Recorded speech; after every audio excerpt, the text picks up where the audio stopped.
everyone, welcome back to the channel. This is the new series that I started called Dear Future Bride, What They Wish They Knew Before They Started. So today I have Crystal with me over here, and we're going to talk about her wedding that she did at the venue and everything we went through and everything leading up to from the time that she said yes to the time that she said I do. So we're going to talk about it now. So, hi, Crystal. Hello. Thank you for coming on the channel. Of course. Thanks for having me.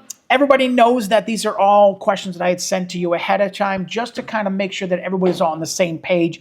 And if I would have asked you something without giving you some questions we were going to talk about, you would have been like, ooh, that was so long ago, I forgot about this. Right. Even though it was 2024 that your wedding was. So first question is, after saying yes, what did you do for the first part of the planning? Was it season, month, or location? So it was a season. We talked about it before we got engaged that, we wanted to get engaged, what time frame we wanted. So we loved October. We loved the foliage. So we wanted fall for sure. Mm-hmm. And the location really wasn't that big of a deal because there's so many different venues out there. So it was more so just the season, and we wanted our date. We picked our date out too. That's right. So the date was set ahead of time. No matter what venue was available, the date was going to be the date. Yeah. Oh, good for you. Good for you. Yeah. So we did October 12th, 2024. We loved the aesthetic of it. Yeah. So, but that's the tough part is you have a date and then you have to work around that date. Yeah. And I wasn't willing to budge. Yeah. So good for you. Was there any significance to the date? I just like the aesthetic of it. Like 10, 12, 24. It just kind of flows. And some people will pick a date based on the first time we met or our first date or something like that. And for people that have a set date like you did, what advice would you give a wedding couple to stay within the date that you wanted for sentimental or whatever reason?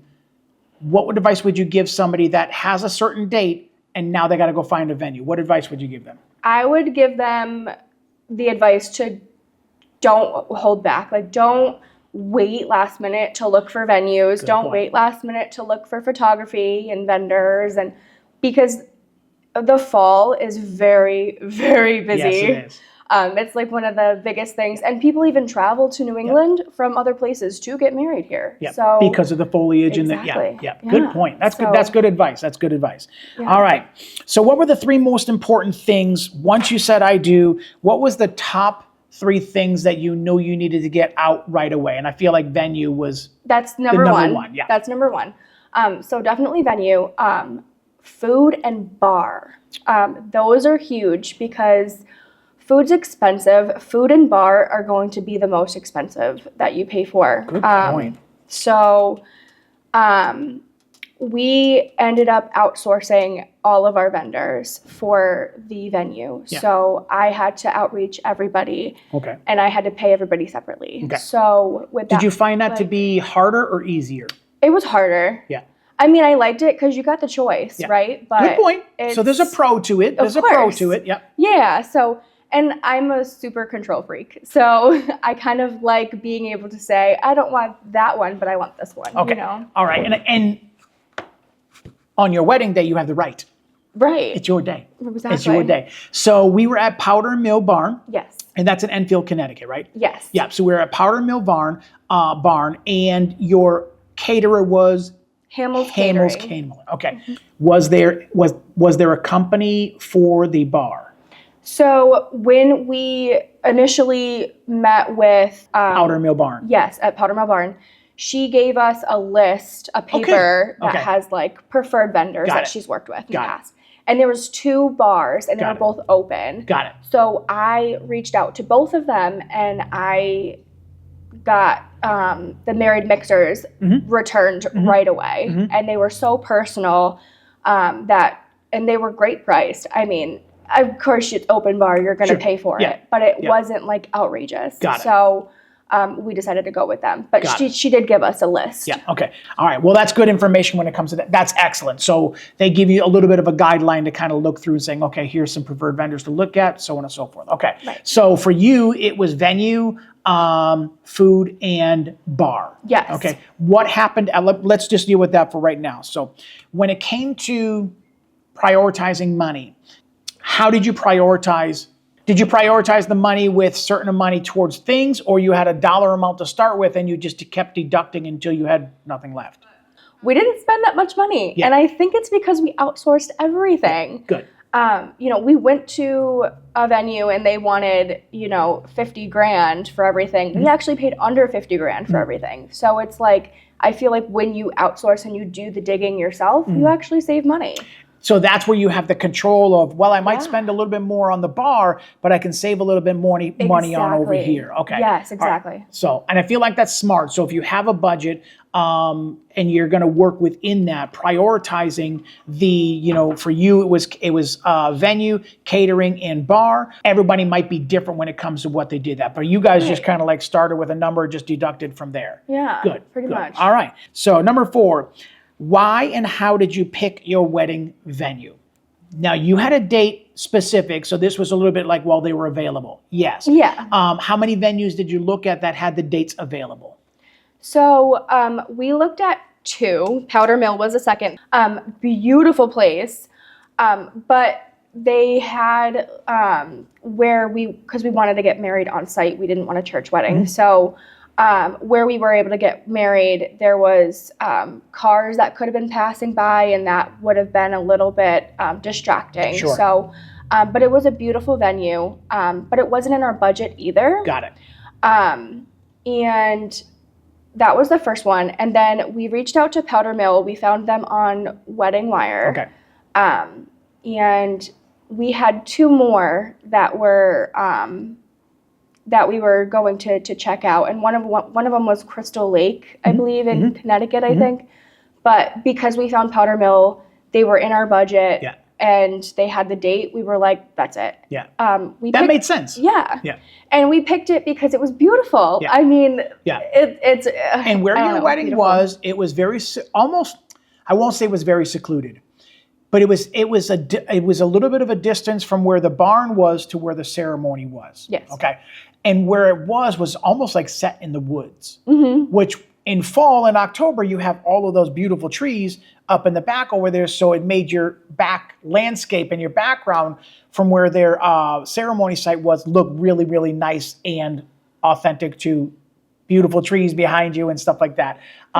So that had like that 1-2 punch of, yes, it was in the budget. They had the date available, and they had on site for ceremony and reception, and it was right in the middle of the woods, and it's a little bit of a distance of a walk from the barn to the ceremony site, especially when you're walking in heels and a dress.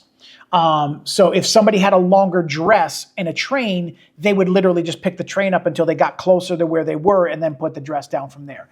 But that's the only thing that was the distance from one spot to the other, but it really wasn't like a deal breaker or anything like that. No, it wasn't. And I think the ground was hard enough in that October. Yep. So, but I also I do recommend to these brides, if you have stiletto shoes, buy those covers for the shoes. Good advice. I had that. Good advice. Because I was nervous. Yeah.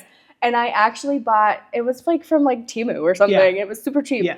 But they had 3 different sizes, small, medium, large, and you just plop them right on there, and then you don't go on the ground. So I also had that too, which helped. And I feel like that piece of advice, people forget. A bride might be just not even thinking about something like that, but just putting that on the bottom of their shoes helps you, or at least made you feel better walking in stiletto shoes. Yes. Because your shoes were beautiful. Yes. I just posted a picture the other day, and that. you see everybody's like, oh my God, I would have fallen down with that.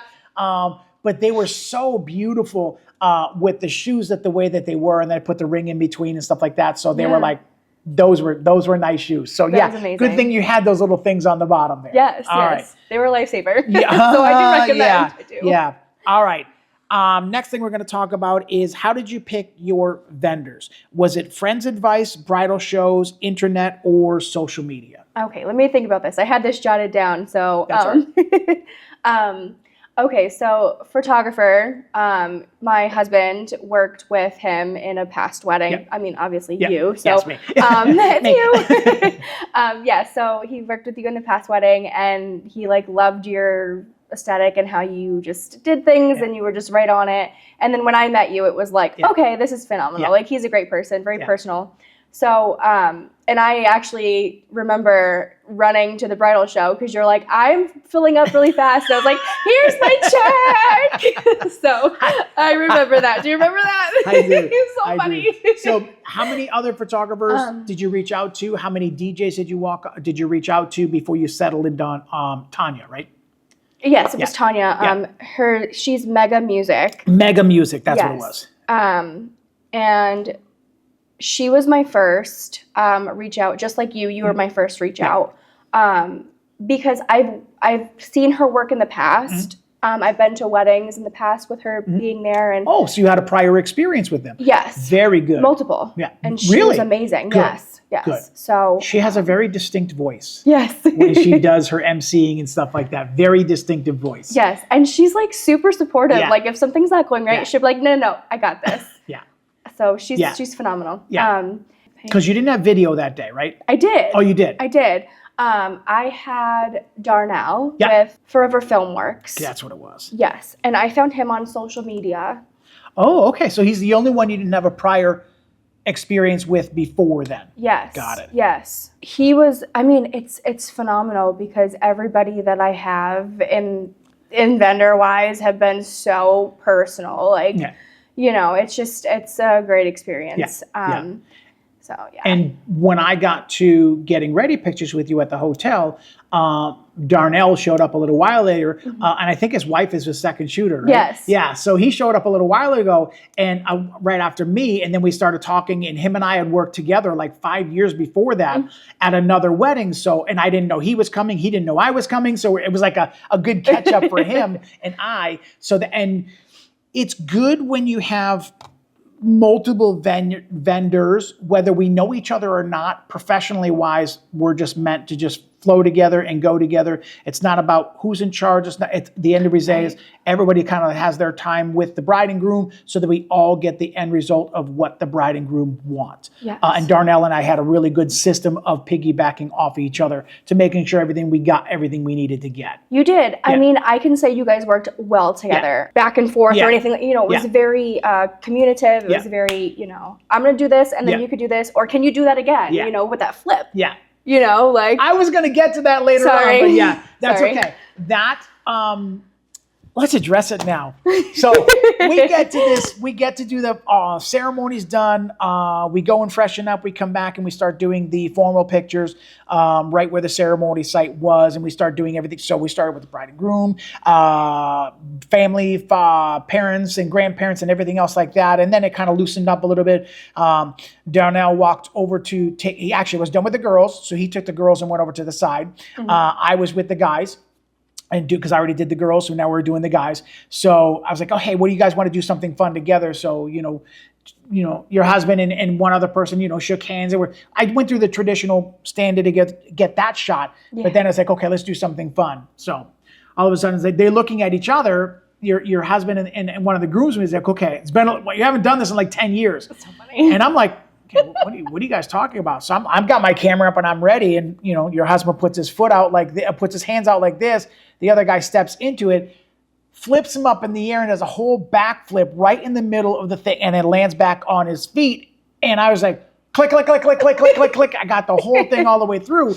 And then Darnell was over on the other side with the girls. So he's like, what did you guys just do? Exactly. So he came over. We did it one more time and did it for the second time. And the second time that he did it, his arm went through the suspender and the suspender popped off as he was flipping through the air.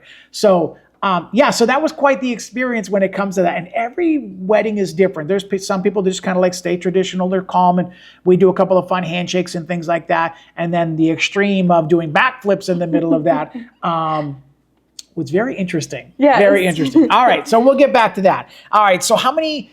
so you had video, you had photo. So you didn't go through like 3 or 4 vendors before you picked one. You and your husband met me. John had met me ahead of time, and then you guys hired me. Same thing, experience with the DJ, and then you found Darnell on Instagram. Instagram. Yeah. Perfect. Okay. So other than that, vendors wise, this was rare for somebody. You just did it differently than what everybody else did. You did it based off of experience and relationship that somebody else knew us. Excellent. Yes. All right. That's good to know.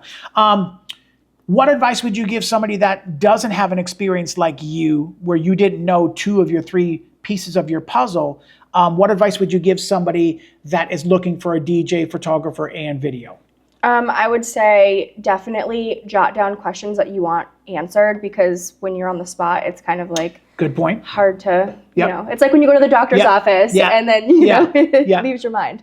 And keep your like your mind open, keep your eyes open, right? So you can have 3 different photographers, and if you like this person because they're nice, they're funny, and they're willing to go the extra mile, then obviously, you know, that's somebody that you should choose, rather than somebody that's stale, you know, because there's people out there that are very stale, very cold.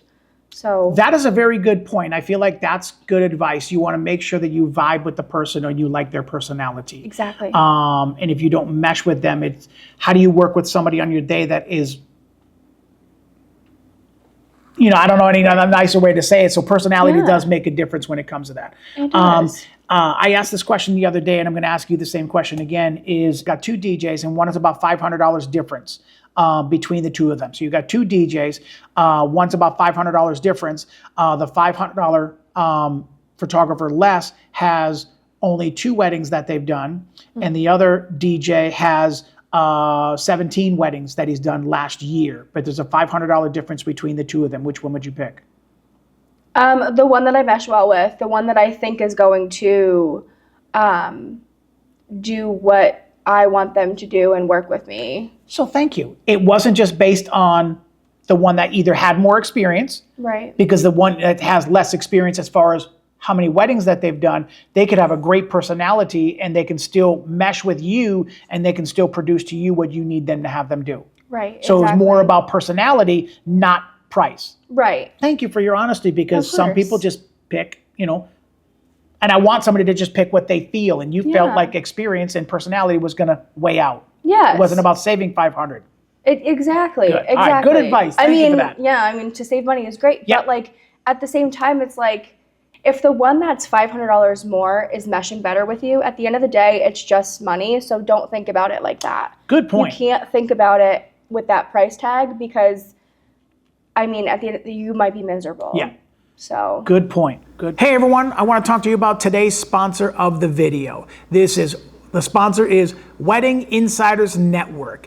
It is WIN, W-I-N. This platform is going to revolutionize the wedding industry when it comes to connecting wedding vendors with wedding couples. If you're a wedding couple and you're engaged, congratulations. Go to the platform. The link will be in the description down below. Go to the platform, sign yourself up, your fiance, put all your information inside of there, create your portfolio, and then click on Find Vendors, and you'll have a plethora of information in front of you. They're all separated by tabs. So if you're looking for a photographer, DJ, a baker, caterer, venue, go to any one of the tabs and all of the preferred vendors are all inside of there. Start looking through the storefronts, find something that vibes with you. And then the best part about it is all within the platform, you do your messaging and connecting and networking, and everything is all done inside of the platform. Message the vendor and talk to them and set up either a conversation on phone call or Zoom or email or something, and all inside the platform. It keeps track of each one of your conversations and who you've been in contact with. You can favorite certain vendors inside of there, although you want to go back and look at them later on. So it's a win-win for wedding couples to get involved with a platform like this, because it has great vendors at their fingertips. Professional vendors. This is the platform that you want to be on. These are all real clients inside of here that you're going to be able to connect with and network with, and go through there, find couple, click on the tab that says find couple, find some couples in there that your dates are available for. You can message them. All the information is going to be inside of there. If you're looking for a venue, you can click on the venue. You can go to their preferred vendors. You can collaborate within the platform, network within the platform, also from vendor to venue and venue to venue, all that different different stuff like that. And wedding couples, you will go to a venue and you'll be able to see preferred vendors under their list that they've worked with and are familiar with. So if you're looking for people that can collaborate together, this is the platform. So if you're newly engaged, this is the platform you want to be on. And if you are a professional vendor, this is the platform that you want to be on. So the link will be in the description down below. This sponsorship of this video is from weddinginsidersnetwork.com. So I'll see you on the platform. Number 7. Did you have any requirements for photo, video, DJ, dress, cater, and cake in the sense of when you met? Meaning you were looking for a certain style of music to be played. You were looking for a certain style of photography to be taken. You were looking for a certain style of cake that you wanted to have done, meaning, we were gluten-free, so we wanted to make sure we had gluten. Was there any requirements that you were, that were specifically before you went to your vendors? Was there any specific requirements for your vendors? For photography and videography, the requirements were we wanted to have I wanted to have first look with my father. Yeah. So that was important to me. Yes, yeah. Exactly. Yeah. So videoed and photographed. Yeah. So that was one of the bigger things. Yeah. And then getting pictures at sunset. Yeah.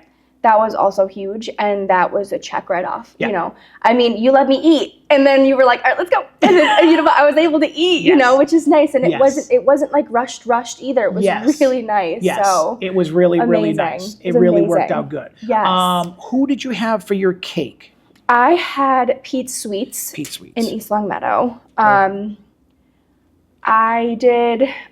My requirement was I wanted a small cake for me and Jonathan. In the past, we've been to weddings where people have the big tier cake, and then I've seen it, and it just makes me so cringy. People just go bloop with their finger, and so I hate it so much. So I'm like, let's just avoid that. And people also, when you have a big tier cake like that and it's cut up, people don't eat it.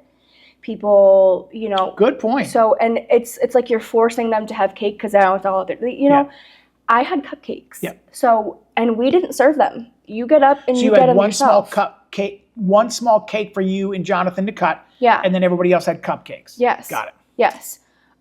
So that was one of the requirements was I wanted cupcakes for everybody, and we had a couple different flavors. Yeah. And then our cake was pumpkin, maple, like caramel or something. It was amazing. It was amazing. Definitely highly recommend them. They're amazing. Yeah. And another requirement that I just remembered was I wanted to cut the cake just me and Jonathan. Yeah. Because I wanted that personal, I wanted that, very intimate. Mm-hmm. And I feel like when there's a big crowd, people are like, smush it, or they're making Yes. I don't like that. No. So when we did yours, we kind of had a little barrier between us. We moved a few things around in the barn and put a table in between us. So we were on this side of the table. You guys were on that side of the table. So we had a nice wall behind you guys over there. So you were very adamant about doing that. It's called a private cake cutting. Yes. And the only difference is it's either open where we make an announcement and everybody comes rushing over to take pictures of that, or privately where it's just you, the photographer, video, and bride and groom, and we just cut it right there in the corner. A couple of people will see us, but it's not like they're going to come over and run and bother us, kind of thing like that. Mm-hmm. And the only reason you wanted that is so you didn't have the rush of everybody coming over. Yeah, I wanted it to be intimate. I wanted it to be the moment with me and Jonathan. And I will just say that because you don't get a lot of that at your wedding, you don't get a lot of alone time. And that's another big thing is hold your partner's hand, hold your husband's hand, hold your spouse's hand. Good advice. Because it's very easy for him to go this way and you to go this way and then not see each other. You got friends and family and you're being and I get that. And I feel like that's great advice. Yeah. This is why I take people, I let them sit down and eat, and then I will take them outside for a champagne toast, which we're going to talk about next because your champagne toast was one of the best. It's my top 3 for what you guys did. And so that's a time to take the wedding party outside or the bride and groom outside to do something like that. 5, 6, 7 minutes, you're outside, chill, relax, hold on to each other for a couple minutes and say, Yeah. okay, let's go back inside. And then we take them back outside for sunset, also doing pictures then too. So you get an opportunity 2 or 3, I like to do that 2 or 3 times during the day to just kind of like get them out of the crowd and the chaos, to just give a couple of minutes by themselves, take a deep breath, and then go back into, not calling weddings chaos. No. But I'm calling it where you go back into the, the running around of the festivities. Right.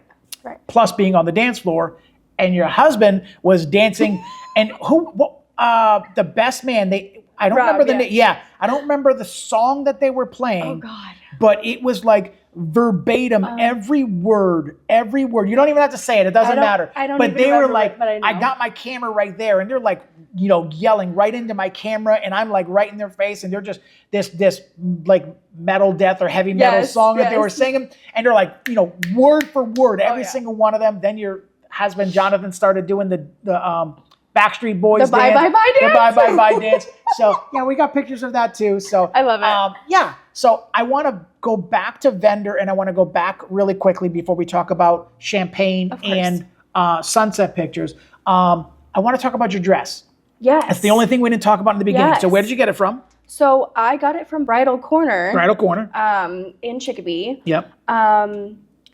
That was a whole process because you have this idea from like Pinterest or just Googling, and like dresses look beautiful on other women, and then you go in there and you're like, I want a mermaid dress, and you put it on, you're like, this is hideous. It's like showing all my sides, and I don't want to, and so I tried on like several different, I think it was like 7 or 8 different dresses, and I was just, it was just not it for me at that time. And I was like, you know what, like I can't find it, and I don't want to just jump on one because, I have all this time. And I cannot remember her name, but she was such a she was such a sweetheart. And she's like, she saw that I had Disney socks on, and she goes, do you like Disney? And I said, well, of course I do. I love Disney. And she's like, well, give me one more second and let me pull a dress out for you. And so she pulled out this Cinderella dress. She had me put it on, didn't look at it. She's like, you're not allowed to look at it. You're not allowed to like... How do you put a dress on without looking at it? Because you're in the room and the mirror's here, but here is nothing. Oh, okay. Yeah. So she's like, and then we'll just, close your eyes and come out. So because where you look outside, there's a bunch of like really bright lights. Yes. And so it makes it that much more better. Yes, they have a very beautiful showroom. They do. Yeah. They do. And really comfy couches. Yes. And very comfy couches. yes. And I immediately, bawled my eyes out when I saw it. And I was like, this is it. Yeah. Like, as a child, I always loved princesses. I loved Cinderella. I loved Belle. And so that was just like the bee's knees for me, right? Like that was it. That was the moment. So I only went once. Everything was so smooth. Like I found my dress the first time, and it was her that helped me. That's awesome. So it was amazing. I literally bawled my eyes out. That's awesome. All right. So we got the dress. I wanted to make sure that I got onto that. All right. Requirements. I do want to mention one more thing about the dress though. Yes, please. So the dress fitting, I highly recommend you keeping it small and personal. Small as in people? People, yes. Why? Because I feel like the more people you have, the more opinions people have. And most people will bring more people for support. Right. But not everybody's supportive. That's really good advice. Thank you for that. Been there, done that. Yeah. So. Okay, that's really good advice. So would you say, don't bring like a minimum of X and a maximum of X. You would bring people that you feel the closest to help you make a decision that know you the best. Yes. Which would it be? So I had 3 people come. Okay. I had my maid of honor. I don't have any siblings, so I didn't have that. Yep. I brought my husband's mom. Yep. And I brought my mom. Yep. So it was the 3 of them. Yep. And even with just 3 of them, everybody has different styles. Good point. So very good point. It's very, you like what you like and they like what they like. Yep. So it's like if you like something and they don't, they might say, oh, I like the back of that, but I don't like the front of it. Ooh. And then you're just But like, you're, well, I love you're like, it. oh my God, I can't see the back. I love the front. Right. So, or like they could say that looks beautiful, and then you don't feel comfortable in it, Yeah. So good point. it's, Good yeah, point. definitely keep it So smaller. don't bring a whole entourage with Yes. you. Okay. Yes. Good point, because sometimes too many opinions can be discouraging, and yeah, okay, that's good advice. All right, good. Yeah. All right. How did you pick your wedding party, and how were they involved? Meaning, did you pick them based on friendship or because they were part of family? That's my first part of the question. So I picked my wedding party. I had 4 and 4. So I had my best friends, and then I had Jonathan's cousin Alicia. Got it. And those are the ones that I was most comfortable and closest with. Good point. Good point. And Jonathan had his cousin Ryan, and then a bunch of friends, and his best man who he was brothers with growing up. Yeah. So because he's also an only child, so that was another tough thing. But yeah, so we had 4 and 4, and we really thought about who's going to be supportive, who's going to support, help us if we need it. Yeah. So were they involved with all of the wedding things that were going on prior to the wedding, or do you wish that they were more involved? I'll be really frank with you. So the guys really didn't do anything. I mean, they were supportive with Jonathan and, but I felt a lot of pressure on me. Like the brides typically take on most of the pressure. Understandable. They want what they want. It's just it's just that. Yes. So my girls and JJ, because he's not a girl, but I love him. They all helped me in ways that were emotional support, physical support when I was, having breakdowns because it's really stressful sometimes. And they also helped me with decorations. They came over, they put the centerpieces together for me, and it was all hands on deck. Yeah. And then the guys and the girls also helped with the decorations the day before, which was really helpful too. Yeah. So because you have to set up the day before at the barn. Yeah. Yeah, I had to do it all myself. Yeah. So, which is fine, but it's just the more hands, the better. Yeah. And as long as you have, the set of how you want it done, people will do it like that. So. Okay. What advice would you give another bride in the same situation where she feels like she needs help from the wedding party, but isn't getting it? Okay, that's a tough question. It is a tough question. Because you have to be stern when it comes to this kind of stuff, because some people might give you pushback, and it's like if they're not willing to help you, thank you, and go the extra mile, then you are the boss. You can say, okay, so if you don't want to help me, then we need to have this conversation because I can't have you in here supporting me if you're not going to actually support me. So you said exactly what I was hoping you were going to say. Yes. If your wedding party is not helping you, have that conversation saying, hey, we picked you guys because we wanted you guys to help us and support us. Right. We need help.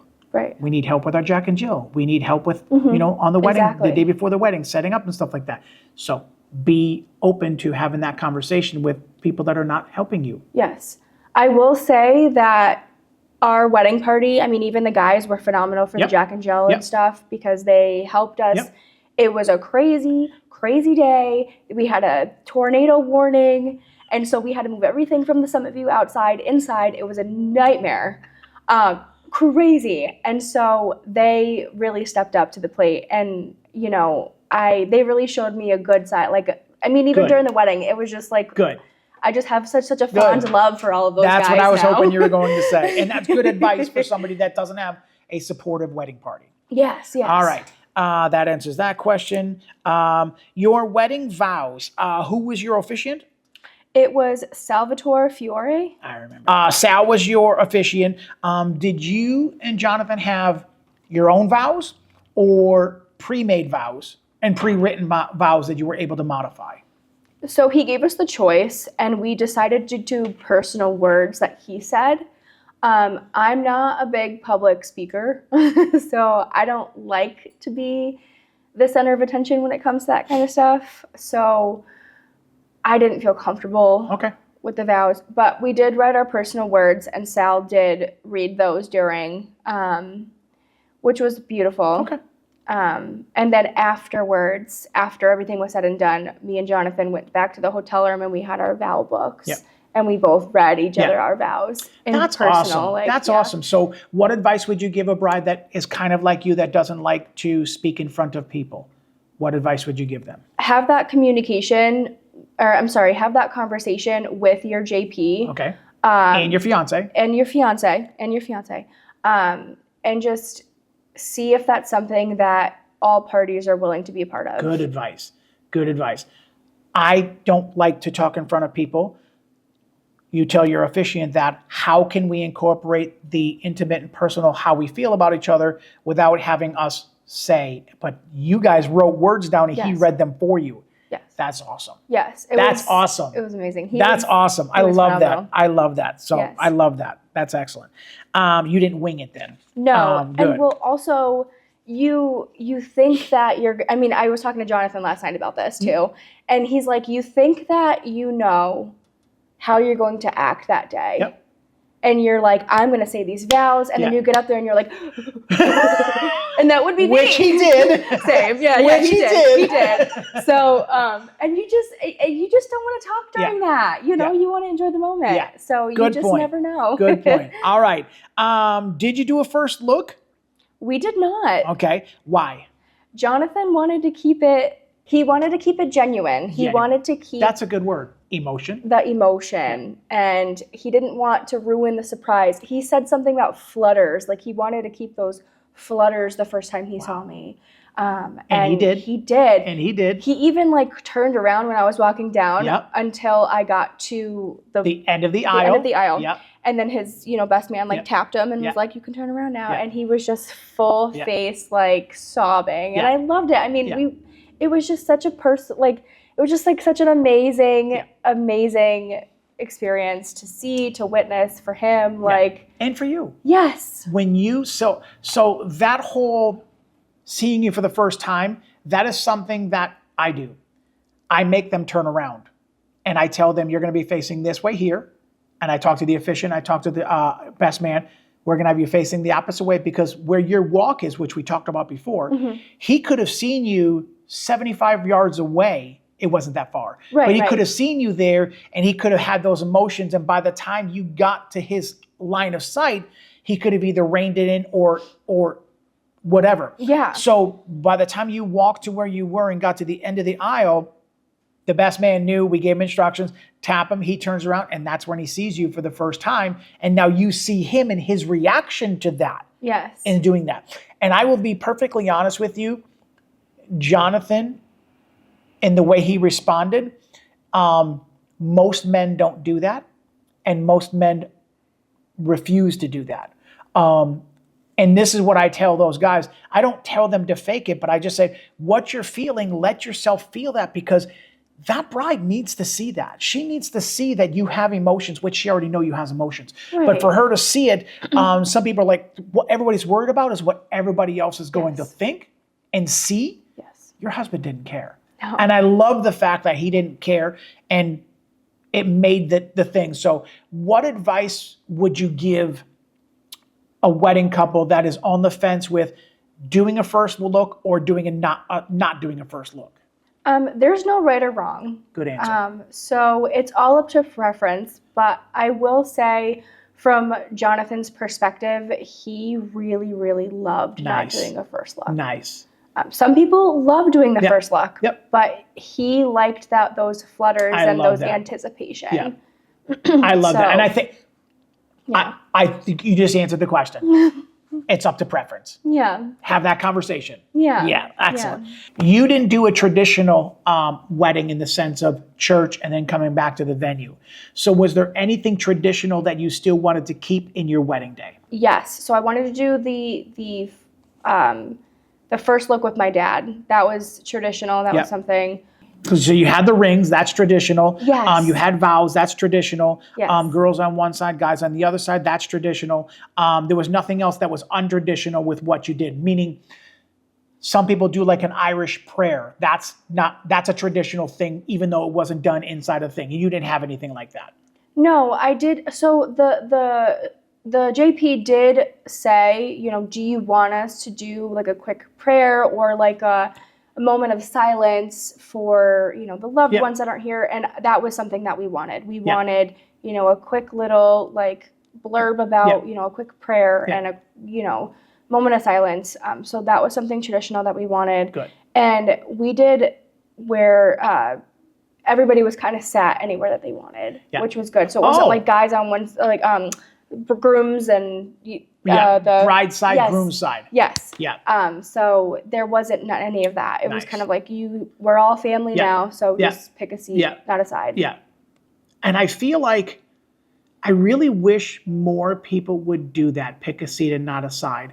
In my opinion, if one side has a larger family than the other, and when you come walking down the aisle and one side's got like 75 pews or seats filled and the other side has 3, it looks uneven, especially from a photographer's point of view, because we're taking a picture from the aisle and we're seeing more people on one side than the other.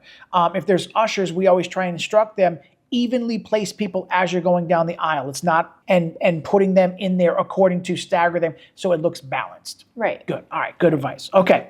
All right. Last question. Is there any other advice that you would give to any wedding couples? They just said I do, or they just said yes 3 weeks ago. What advice would you give a wedding couple that's getting married next year sometime? Planning starts now. Planning starts when you say yes. Yeah. We got engaged in Mexico, and when we got back home, it was all hands on deck. I was making calls. I was doing all kinds of stuff. So don't wait on it, because then you're gonna have to compromise something if you wait. Good point. And then I give a lot of advice during this, but guest list. Oh my goodness, guest list. Yikes. You will be hated. There's so much stuff that happens with the guest list. Everybody wants, you know, your great aunt from California to come down because she's an aunt. And it's like, me and Jonathan put it as this. You will get an invitation directed to you. There's no plus ones. It's, you know, you and your wife. That's it. If you have like a boyfriend or a girlfriend that you want to go, I'm sorry, but like if you're not together for a year or not married, then you can't come. Ooh, yes, great advice. So that's great advice. I feel like that should be like a little bit of a guideline. Yes. To saying, okay, if you've been together, you send a invitation to your cousin. If you've been together with that person for more than a year, that's a +1 that can come. Yes. Or if you're married. Yes. If not, you only been together for 6 months, I'm sorry you didn't make the list. Yes. That is great advice. Yes. That's priceless. Mm-hmm. That's good advice. Oh, give me some more. What else and you got? And it like saves you. Yeah. Okay, so we didn't have kids. Mm-hmm. We did not have kids come. It was an open bar. It's too much of a risk. Mm-hmm. And we didn't want to deal with that. Good so point. No kids. Yep. And we also put that if we have not spoken with you in a year, whether you're family, whether you're friends, you're not coming, because you have I think we only had like 100 seats available. Yep.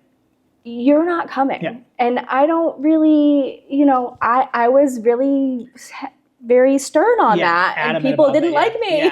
Yeah. I had a lot of hate, but it's fine, because at the end of the day, it's not what they want. And that's a huge thing, is you have to remember it's not what anybody else wants. Yeah. It's what you and your husband, you and your spouse, you and your partner want. Yeah. That's what matters. So everybody else, go away. Yeah. I don't care, because you're not paying for this. Yeah.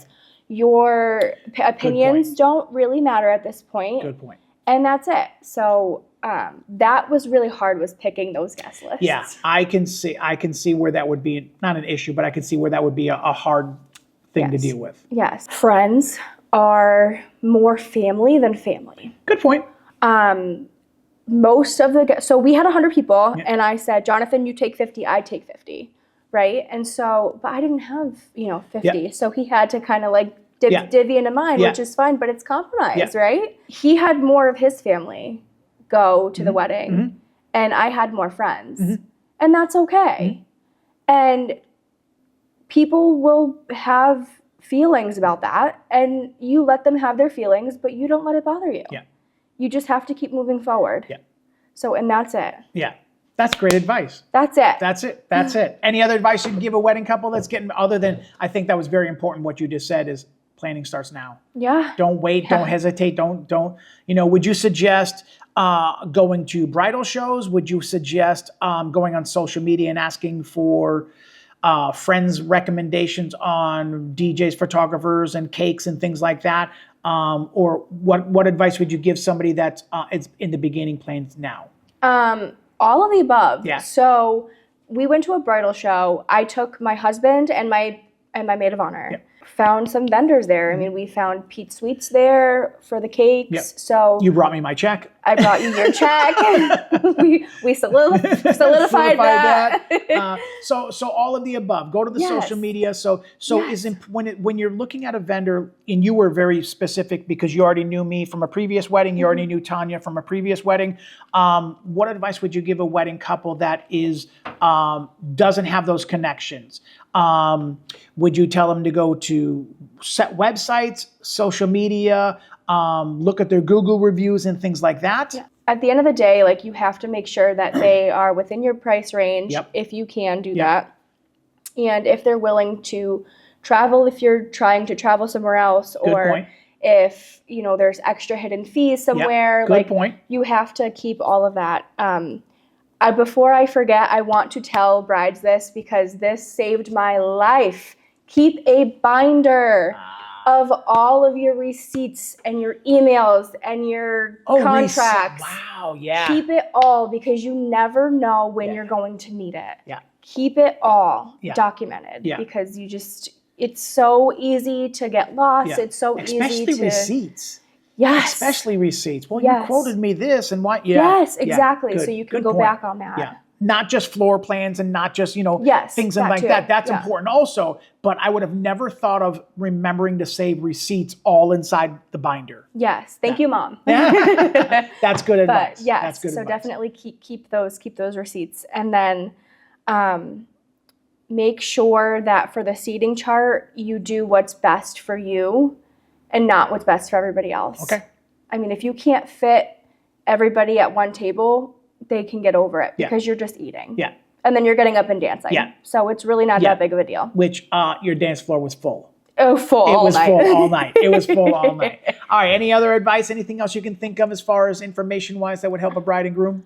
Yes. It's very important to have that relationship with your vendors, because there was a couple things that happened that, like for you and for Tanya, you guys saved the day on multiple occasions, and I cannot thank you enough. Like, the men's flowers were brought to the hotel room, and they were supposed to be brought to the venue, and you literally just took it upon yourself to bring it. Oh my God, I forgot I did that. Yes, and you saved the day. Oh, you're welcome. Oh my God, it was phenomenal. I didn't think you even noticed. I noticed afterwards, like, we talked about it, and I was like, thank you, Ron, because you are freaking phenomenal. Oh my God, you saved the day. I forgot about that. And that's something that you didn't have to do, right? Like, you're not getting paid to do that, but you did it because you're genuine and because you cared. I appreciate that. I appreciate that. And then with the best man, after the ceremony, we're taking pictures and they bring out hors d'oeuvres. And of course, he dribbles some on his white shirt. So what does Tanya do? She runs in, grabs a Tide pen, comes out, takes the stain out. And I was like, yes. So it's the little things that just keep you going. Yes. Wow. That's great advice. Yes. Experienced vendors, I feel like, are the most important things. People that have done it before, they know what they're doing. They have a good anticipation about them because they know the flow of things that we do. Right. Good. All right. And it's not just about the check. No, it's not. It's not. It's not. It's not. It's personal. Any other advice that you can think of? Thank you for that last part. completely It's forgot about okay, the flowers and stuff like that. I think that's everything. Good. You know, just keep your head up. Don't let people's opinions get to you. Yeah. It's stressful, but if you have a great support system, it's really not that bad. And I'll tell you what, I was so stressed out during the whole time, like this wedding is something's gonna happen. And literally little things happened, but it was still the best day. Yeah. It was the best day. And just don't say it's the greatest day of your life, because it's not. There's many other days. Good you point. could say it's one of the best days. Yes, You know? that's you don't want a to really limit good that. point. You don't want to Because limit that. because if you set that pinnacle of this, there's nothing else going to be better. Correct. Yeah. Correct. So This is the best day so far in my life. yes, exactly. And we've got so many more best days ahead of us. Yes, we do. Good. And we got a baby coming. We do, yes, little baby girl. So Good. Anything else?